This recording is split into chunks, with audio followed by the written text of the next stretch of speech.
Hey everyone, Imran from Car Sound Security in East London. I've just finished installing a Ghost II Immobiliser on this BMW i4 2024. Let me just show you how it works. Let me just jump into the car.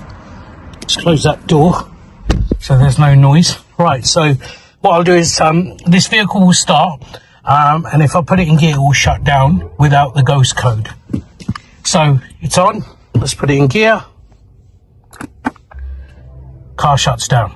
Okay, so to start this vehicle, what you do is start the vehicle up and enter your push sequence. For demonstration purposes, we've got it as this button 4 times. So 1, 2, 3, 4.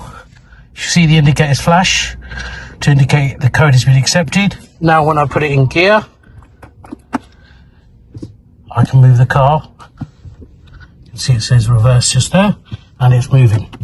Okay, if you'd like to get this done on your BMW or any other make, model, or year of car, get in contact with us. Thanks for watching.